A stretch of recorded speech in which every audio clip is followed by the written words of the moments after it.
नमस्कार मित्रों। आज भाग 304 में हम शुभारंभ करते हैं BNSS 2023 का चैप्टर 30 चैप्टर 30 BNSS 2023 में मित्रों सेक्शन 407 से 412 तक कुल 6 धाराएं हैं जो सब के सब हमें बताते हैं about submission of death sentences for confirmation, मृत्यु दंडादेश का पुष्टि कराने के लिए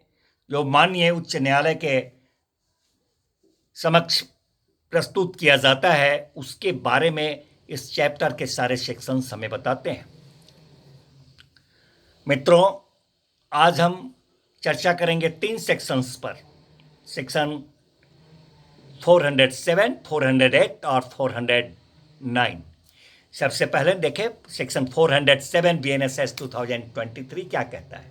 सेक्शन 407 BNSS 2023 जो है that says about sentence of death to be submitted by Court of Sessions for confirmation, means to say session न्यायालय द्वारा मृत्यु दंडादेश का पुष्टि के लिए प्रस्तुत किए जाने के बारे में यह सेक्शन हमें बताता है। कहता है मित्रों ये सेक्शन कि जब सत्र न्यायालय के द्वारा, सेशन कोर्ट के द्वारा मृत्यु दंडादेश दिया जाता है, डेथ सेंटेंस पास किया जाता है, तो कार्यवाही को माननीय उच्च न्यायालय हाई कोर्ट को तुरंत वह प्रस्तुत किया जाता है और जब तक माननीय उच्च न्यायालय उसको पुष्ट नहीं कर देते हैं, कन्फर्म नहीं कर देते हैं, तब तक दंडादेश जो है वह एक्सक्यूट नहीं किया जाता है, वह निष्पादित नहीं किया जाता है। और तब तक वो जो दंडादेश देने वाला न्यायालय है वो न्यायालय वारंट के अधीन उस दोषित व्यक्ति को जेल अभिरक्षा के लिए सुपुर्द कर देते हैं। मित्रों, यह है सेक्शन 407। इसी अनुक्रम में सेक्शन 408 पर हम लोग चर्चा करें। सेक्शन 408 BNSS 2023 जो है that says about power to direct further inquiry, about power to direct further inquiry to be made और additional evidence to be taken, means to से अतिरिक्त जांच किए जाने के लिए या अतिरिक्त साक्ष्य लिए जाने के लिए निर्देश देने की जो शक्ति है माननीय उच्च न्यायालय की, उसके बारे में ये सेक्शन 408 BNSS 2023 हमें बताता है। कहता है ये सेक्शन कि जब सेक्शन 407 में जो हम लोगों ने देखा कि कार्यवाही को माननीय उच्च न्यायालय के समक्ष प्रस्तुत किया गया था कंफर्मेशन के लिए, तो यह सेक्शन कहता है कि सेक्शन 407 BNSS 2023 के अधीन जब कंफर्मेशन करने के लिए कार्यवाही को माननीय उच्च न्यायालय के समक्ष प्रस्तुत किया जाता है, तो माननीय उच्च न्यायालय अगर ठीक समझें कि दोषी अथवा निर्दोष होने के संबंध में, दोनों चीज है, दोषी होने के संबंध में या निर्दोष होने के संबंध में, अगर माननीय उच्च न्यायालय अगर ठीक समझते हैं कि इस संबंध में अतिरिक्त जांच की आवश्यकता है या इस संबंध में अतिरिक्त साक्ष्य लिए जाने की आवश्यकता है, तो या तो वो स्वयं अतिरिक्त जांच कर सकते हैं या अतिरिक्त साक्ष्य ले सकते हैं, या फिर वो जो है सत्र न्यायालय उनको ऐसा करने के लिए, अतिरिक्त जांच करने के लिए, अतिरिक्त साक्ष्य लिए जाने के लिए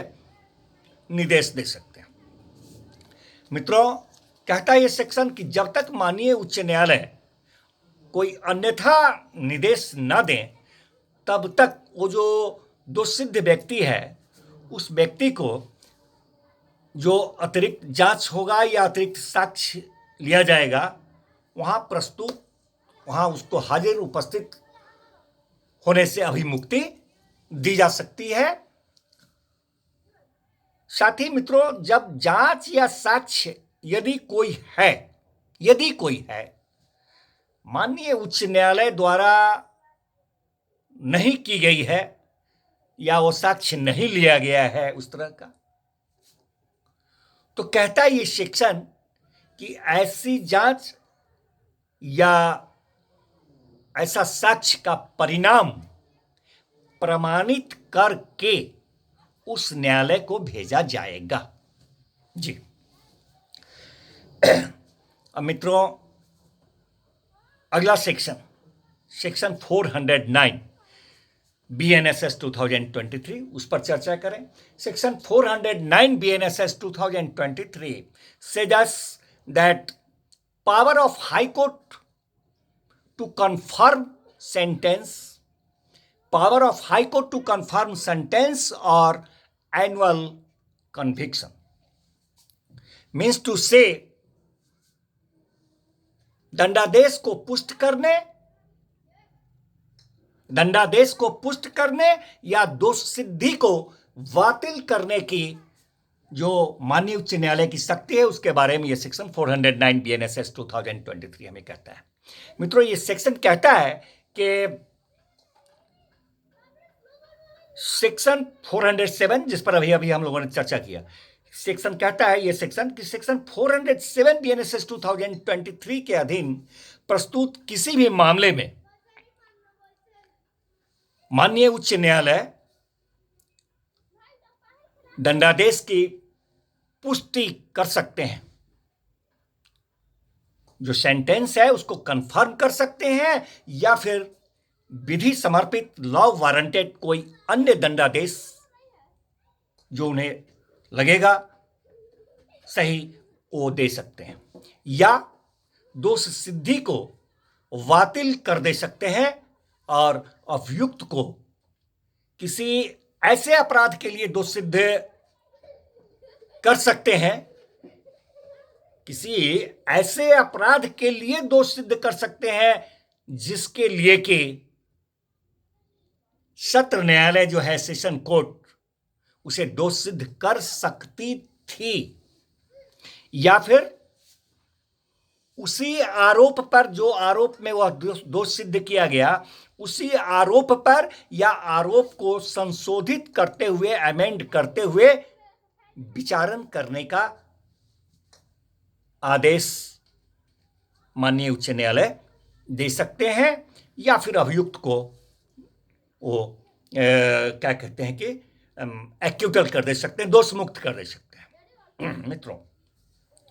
लेकिन परंतु कहता है इस सेक्शन का कि इस धारा के अधीन,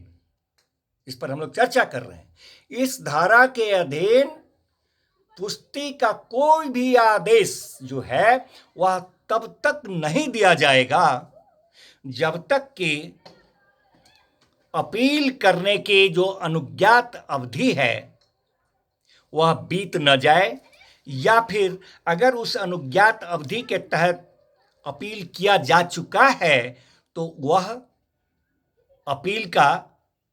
निपटारा न हो जाए, डिस्पोजल न हो जाए, तब तक इस धारा के अधीन पुष्टि का कोई आदेश जो है वह नहीं दिया जाएगा। धन्यवाद मित्रों, मिलते हैं फिर नेक्स्ट भाग में नेक्स्ट सेक्शन के साथ। अच्छा लगे पुस्तक से मिलाइए, देखिए, कुछ कमेंट करके मुझे भी बताते रहिए, आपका भी ज्ञान का विकास होगा, मेरा भी होगा। कुछ गलती है तो बताइए, परंतु इसे देखिए, लोगों को दिखाइए और समाज में भी नागरिकों को भी जागृत कीजिए, कराइए। हमारे देश का कानून है, हम सबको जानना चाहिए। धन्यवाद।